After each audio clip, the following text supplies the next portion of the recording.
Assalamualaikum guys. Hari ini kami kru Medan Jempol bersama saya Romi Saputra dan kameramen Mukis Nebaho. Tanggal hari Sabtu tanggal 24 April 2021, persisnya di 12 Ramadan 1442 Hijriah. Kami kru Medan Jempol akan meliput sebuah masjid di Dusun 2, Pasar 4, yaitu masjid lupa saya. Istiqomah guys, masjid Istiqomah. Jadi kita akan bertanya-tanya sedikit, berbincang-bincang dengan narasumber kita yang kebetulan guys, Kepala Dusun 2 juga, Bapak Muhammad Yusri. Jadi tetap stay tune di channel. Assalamualaikum. Waalaikumsalam. Pak Yusri, ini kami dari tim Medan Jempol akan bertanya-tanya sedikit sama Pak Yusri mengenai masjid di Istiqomah ini. Ya, boleh kita lihat-lihat di dalam? Boleh. Ya, mana tadi? Mana duduk atau gimana kita nih guys? Kita sambil duduk-duduk lah di sini ya kan? Duduk sini. Pak Yusri, ini kami kru Medan Jempol.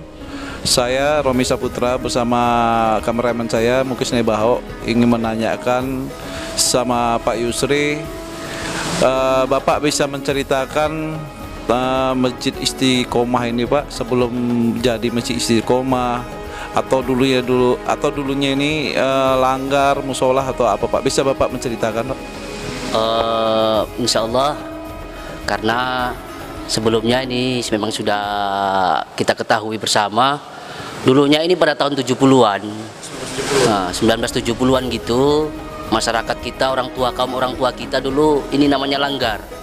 Langgar karena pada waktu itu pengajian yang ada di Dusun 2 ini khususnya, dulu orang tua kita ngajinya dulu di Masjid Muhammadiyah, tapi dulu bukan Masjid Muhammadiyah namanya, Langgar Muhammadiyah, dulu cuman bukan orang Muhammadiyah. Jadi ketika pada waktu itu pada kesana semua adalah inisiatif dari warga kita untuk membuat satu langgar tahun 1970-an. Pada waktu itu, Bapak Ponemen itulah salah satu pelopor daripada pembangunan langgar yang ada di Dusun 2 ini. Makanya langgar ini disebutnya Langgar Istiqomah dulu. Dan pada tahun 80-an barulah mulai perlahan-lahan menjadi musola. Pada waktu itu musola terus. Dan alhamdulillah anak-anak mengaji, kaum orang tua itu juga banyak mengisi daripada musola ini. Dan akhirnya di tahun 2007 tepatnya 18 Oktober 2007 barulah menjadi masjid. Ketika itu kepemimpinan Bapak Haji Suratmin. Musola Istiqomah ini menjadi masjid pada masa kepemimpinan Bapak Haji Suratmin, pensiunan TNI yang berpangkat kapten. Nah, pada waktu satu periode Bapak Haji Suratmin ini turun dari Badan Kemakmuran Masjid Istiqomah, barulah masuk pengurusan Bapak Suherli, jadilah masjid seperti ini. Karena pada tahun 2009 dibangunlah Masjid Istiqomah yang begitu megah dengan swadaya masyarakat. Alhamdulillah dengan kepercayaan masyarakat yang ada di Dusun 2 ini kepada BKM, terjadilah pembangunan Masjid Istiqomah di tahun 2009 itu dengan anggaran cuma 60 juta. Alhamdulillah dengan kepercayaan dan keyakinan masyarakat di Dusun 2 ini, terjadilah masjid yang sebesar ini sampai akhirnya jadi dengan nominal angka yang cukup fantastis, lebih kurang 1 miliar lebih. Swadaya masyarakat dengan impak hariannya, dengan kolektifnya. Itulah bahu-membahu bersama-sama untuk membangun masjid di masyarakat Dusun 2 khususnya. Jadi Pak, di tahun 1970 itu kita bilang ini kan namanya Masjid Istiqomah sekarang ya Pak. Di tahun 1970 itu di langgar dulu ya Pak ya, langgar. Sudah ada namanya belum? Pada waktu 1970-an, langgar ini sudah ada dinamakan Langgar Istiqomah. Artinya, makanya Bapak Haji Ponemen ini saya cukup salut dengan Bapak Haji Ponemen, salah satu pelopor orang tua di dusun kita ini, dan mudah-mudahan lapang kuburnya. Dan ini adalah wakaf dia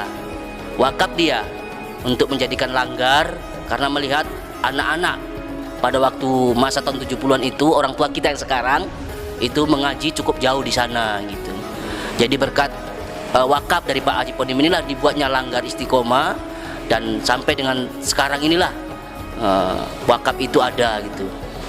Berarti kalau misalnya masjid dulu sebelum adanya langgar atau masjid di Masjid Istiqomah ini, kita di dusun 1 ya Pak ya? Di dusun 1 masjid apa? Masjid Taqwa. Masjid Taqwa ya, Masjid Taqwa di dusun 1 ya Pak? Dusun 1. Kalau dulu namanya memang belum ada Muhammadiyah. Dulu bukan Langgar Taqwa gitu, pokoknya langgar gitu aja. Cuman saya nggak tahu langgar apa namanya di sana, karena orang tua kita dulu ngajinya di sana. Hampir rata-rata semua ke sana pakai obor gitu. Belum ada penerangan kan tahun jam 70-an kan. Nah, makanya kok pada kesana semua, artinya makalah inisiatif dari Pak Ponimen ini membuat langgar di sini gitu. Terus Pak, ini kalau kita melihat apa ya, tentang apa masjid, bentuk masjidnya ini struktur masjidnya. Ini nuansa apa Pak kira-kira? Bisa cerita? Kalau nuansa atau struktur infrastruktur daripada masjid ini memang diambil dari infrastruktur Masjid Demak. Masjid Demak? Iya, Masjid Demak. Karena memang kita seluruh BKM itu pada waktu itu bermusyawarah apa yang kita buat infrastruktur, mencontohkan Bali Songo dulu. Salah satunya adalah Masjid Demak. Makanya kita buat karikaturnya, apa itu karikatur ya, kayak sebuah karikatur kita buat cocok gambar gitu. Nah, makanya kita buatlah seperti ini. Dengan model infrastruktur Masjid Demak. Tapi bisa dibilang modern lah ya Pak ya, Masjid Istiqomah ini. Dengan kaligrafinya. Iya, kaligrafi, terus model apanya juga ya, jendela, terus tiang-tiangnya juga.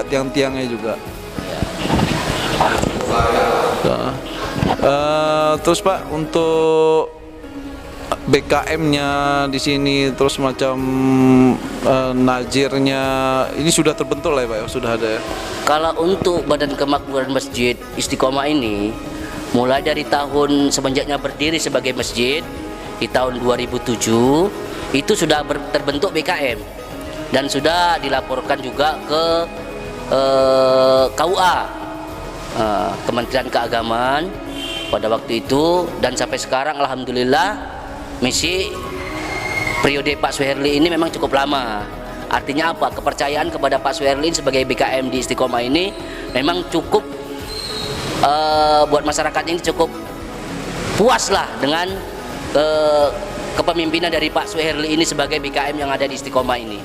Gitu dia. Sri, ini juga kita dari Medan Jempol juga ingin menanyakan tentang apa ya, tempat wudhu di Masjid Istiqomah ini ada berapa Pak? Kalau untuk tempat wudhu atau kamar mandi yang ada di Masjid Istiqomah ini memang ada 2. Artinya kekurangan di Masjid Istiqomah itu memang ada di tempat wudhu inilah. Salah satunya bisa boleh kita lihat nanti, karena pada waktu itu sebetulnya tempat wudhu ini di luar sana. Karena dengan keterbatasan halaman, makanya tempat wudhu di Masjid Istiqomah ini agak dirapatkan ke lokasi masjid karena keterbatasan tempat tadi. Jadi untuk saat ini memang laki dan perempuan itu dia masuk ke dalam satu ruangan yang sama, cuman beda. Kalau untuk tempat wudhunya juga beda, itu aja. Oh, tapi intinya dia masih terpisah lah Pak ya. Terpisah dari tempat wudhu pria dan wanita, terpisah ya? Kalau untuk tempat pria dan wanita itu tetap terpisah dia. Cuman waktu mau masuknya aja bebarengan gitu dia. Terus Pak, masalah yang di dalam masjid ini lah Pak, ini kira-kira kapasitas berapa Pak?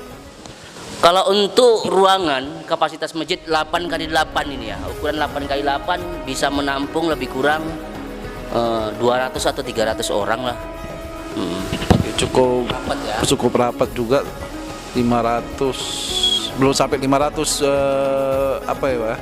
Macam apa ya, untuk yang sholat itu belum bisa menampung untuk 500 kapasitas belum. Kalau 500 nggak dapat lah Pak. 200. Mungkin sekitar 200 atau 300 kapasitasnya untuk melaksanakan ibadah sholat. Ini Pak Yusri, ini kan kita sudah nanya sedikit banyaknya tentang Masjid Istiqomah ini, dari mulai kita masuk tadi, terus dalam ruangan di dalam masjidnya, terus di kamar mandinya. Ini untuk sahabat-sahabat Medan Jempol nih Pak Yusri ya.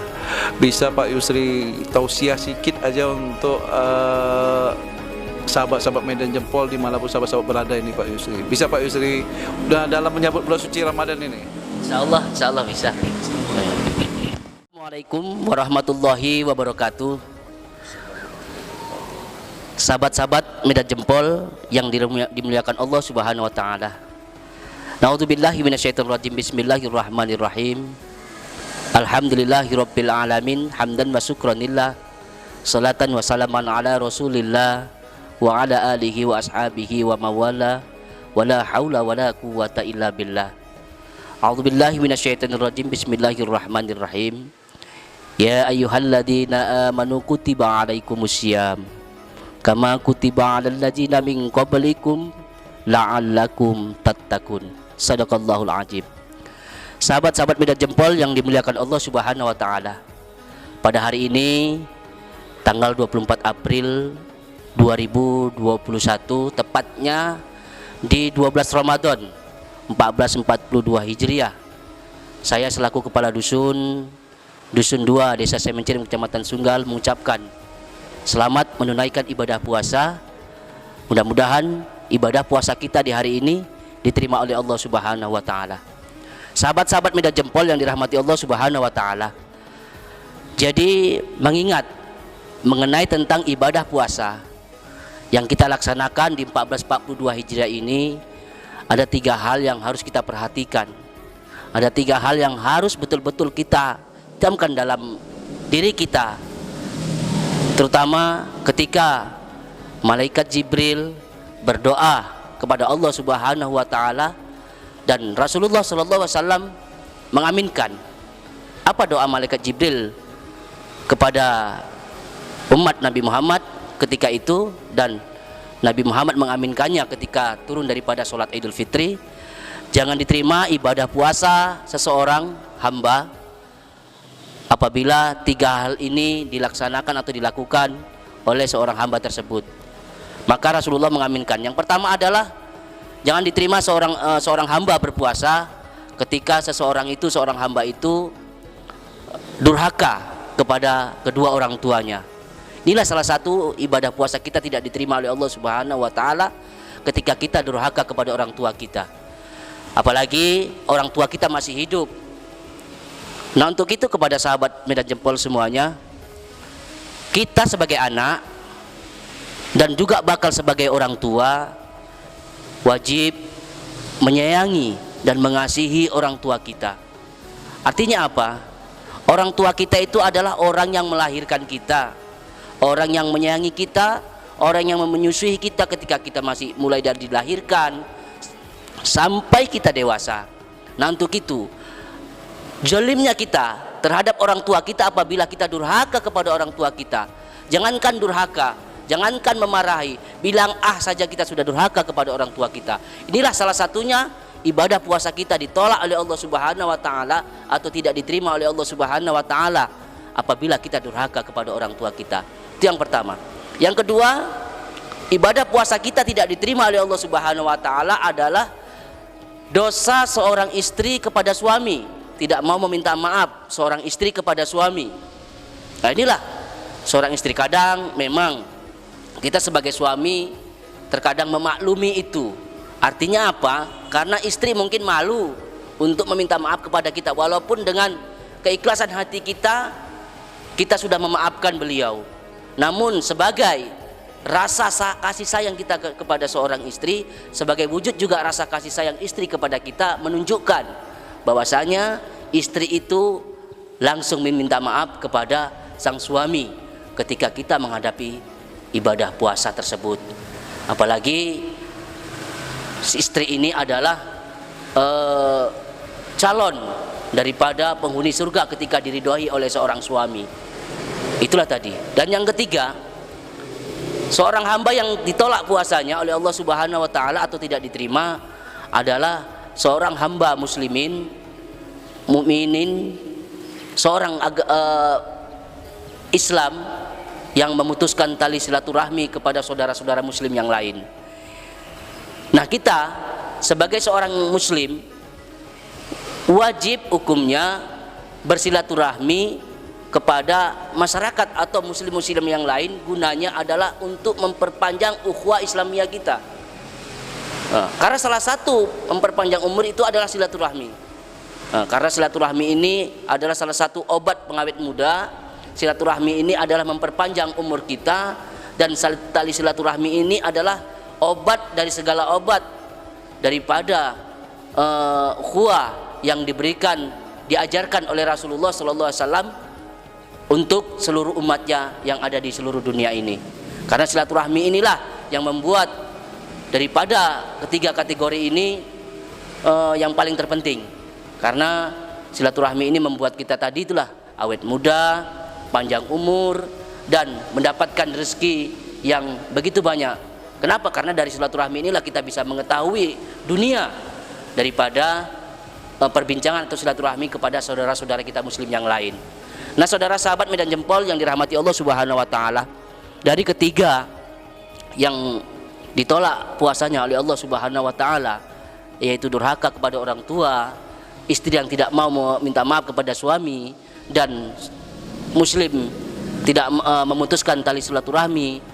Mudah-mudahan ini tidak terjadi kepada kita.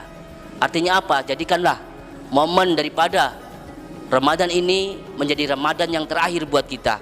Karena belum tentu Ramadan yang akan datang kita berjumpa kembali. Karena kita sebagai umat manusia, nyawa itu, takdir itu, ajal itu kita tidak mengetahui. Allah semua mengetahui. Mudah-mudahan doa kita bersama, doa kita semuanya di Ramadan yang tahun yang akan datang kita berjumpa kembali. Tapi jadikanlah Ramadan ini menjadi Ramadan yang terakhir buat kita, sehingga kita menjadi manusia yang la'allakum tattaqun, sesuai dengan ayat yang saya sebutkan di awal tadi.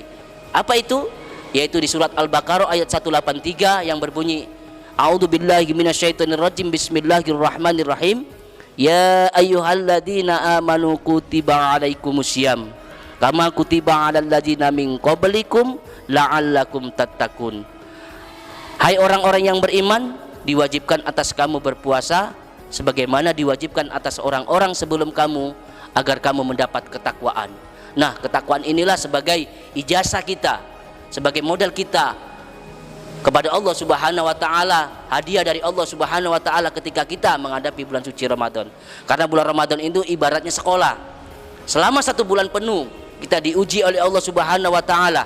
Ujian itulah yang mendapat gelar la'allakum tattaqun. Mudah-mudahan kita bertakwa kepada Allah Subhanahu wa taala. Kenapa? Karena untuk mendapat la'allakum tattaqun itu memang harus betul-betul diuji. Sama halnya dengan kita sekolah, kita mendapat kelulusan itu harus juga ujian. Nah, itulah tadi ujian. Maka di bulan Ramadan ini untuk mendapatkan la'allakum tattaqun, makanya kita siap-siap untuk diuji oleh Allah Subhanahu wa taala. Apa ujian di bulan Ramadan itu? Yang pertama adalah ujian di bulan Ramadan itu adalah makanan yang halal menjadi haram, minuman yang halal menjadi haram. Apa itu? Ya puasa. Makanan itu haram, makanan itu halal, tapi jadi haram. Kenapa? Ketika kita berpuasa kita makan jadi haram. Nah, itulah ujian kita. Yang pertama. Ujian yang kedua itu adalah hawa nafsu kita. Hawa nafsu kita agar supaya ibadah puasa kita diterima oleh Allah Subhanahu wa taala. Dan jangan sampai ibadah puasa kita itu sia-sia. Kenapa? Karena kata Nabi mengatakan bahwasanya banyak umatku yang berpuasa itu sia-sia, hanya mendapatkan lapar dan dahaganya saja. Jadi tidak tahu dia apa makna dari ibadah puasa tersebut. Sahabat Medan Jempol yang dirahmati Allah Subhanahu wa taala, barangkali hanya sekedar demikian, sedikit tausiah ataupun bukan tausiah lah, dibicarakan sedikit nasihat khususnya di bulan Ramadan ini. Mudah-mudahan dapat bermanfaat untuk kita semua, terkhusus buat saya sendiri. Mudah-mudahan ini semua menjadi jangan buat kita semua.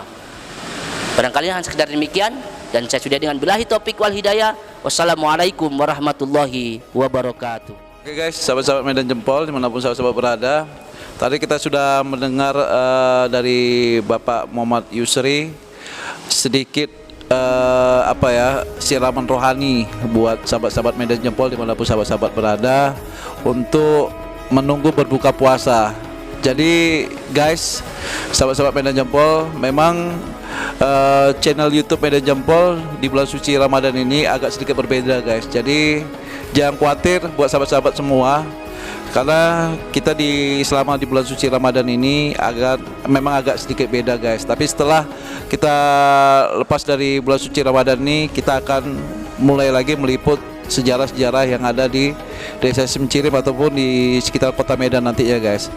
Oke, buat Bapak Muhammad Yusri, terima kasih banyak Pak atas masukannya sama kami tentang cerita Masjid Istiqomah ini, tentang wejangannya buat sahabat-sahabat Medan Jempol dimanapun sahabat-sahabat berada di channel YouTube kami. Ya mudah-mudahan Pak kedepannya Masjid Istiqomah ini lebih baik lagi, lebih banyak lagi umatnya untuk melakukan ibadah sholat di Masjid Istiqomah ini. Jadi guys, buat sahabat-sahabat Medan Jempol, di sini kami, saya Robi Saputra bersama kameramen saya Mukis Nebaho, sekali lagi mengucapkan selamat menunaikan ibadah puasa. Mohon maaf lahir dan batin. Jangan lupa untuk like, komen, dan subscribe-nya guys. Oke, Pak Yusri, Bapak Muhammad Yusri ya, Bapak bisa harapan Bapak lah sebagai kepala dusun 2 Desa Semcirim, Kecamatan Sunggal ini Pak, tentang Masjid Istiqomah ini Pak. Baik, terima kasih.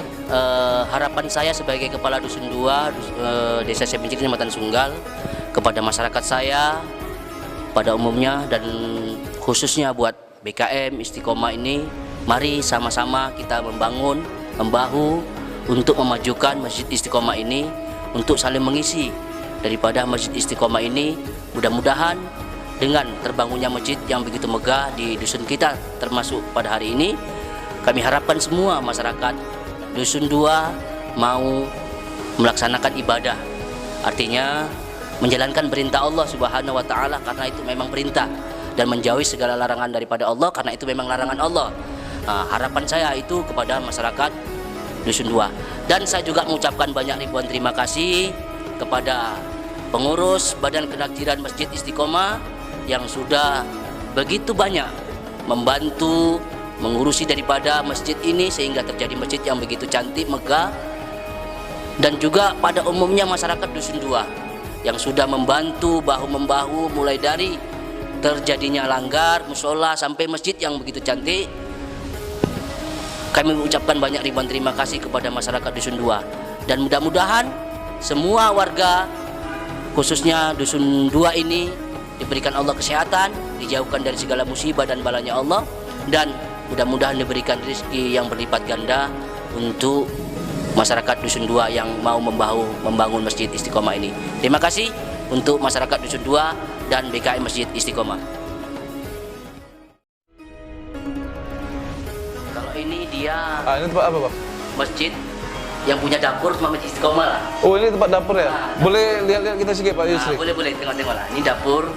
Oh. Ini ada tempat cuci piringnya. Ada tempat Keren ya?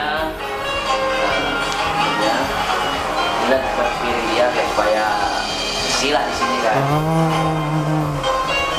Cantik ya? Nyaman loh sih. Ini kan jangan di apa Bu. Oke guys, sekarang kita sudah berada di area apa ya? Teras masjid ya, di Masjid Istiqomah. Jadi sahabat-sahabat Medan Jempol bisa melihat sekitaran area teras Masjid Istiqomah ini guys.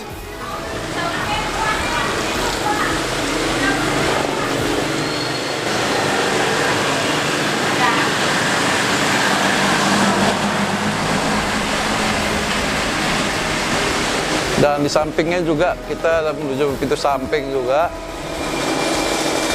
teras juga guys. Ya. Stainless ya. Stainless. Jadi tiang-tiangnya ini stainless asli ya.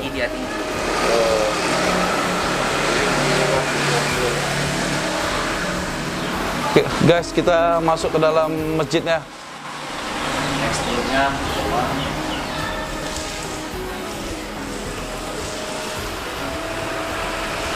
Jadi guys, kalau sahabat-sahabat Medan Jempol tadi melihat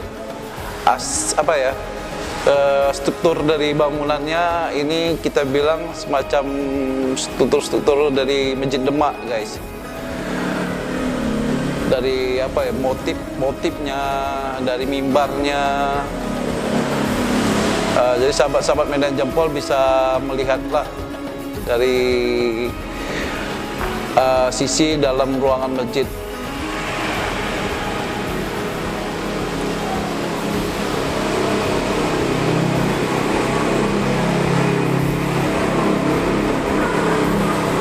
Ini mimbarnya guys, sahabat-sahabat bisa melihat.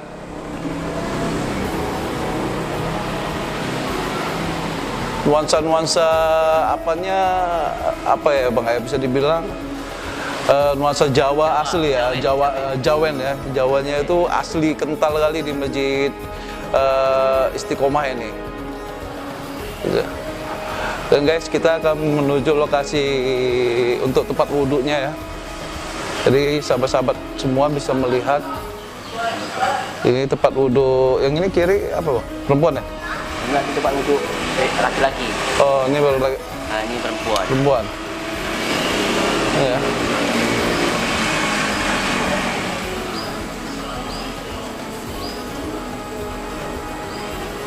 Ini sumbangan maksudnya apa ya, Bang? Sumbangan Keramiknya. keramik ya? Bapak Isyana Budiman ST. Bukan kamar mandinya ya? Gila, keramiknya. Ustaz, Bang. Bang Ustaz Yusri yang bener ada.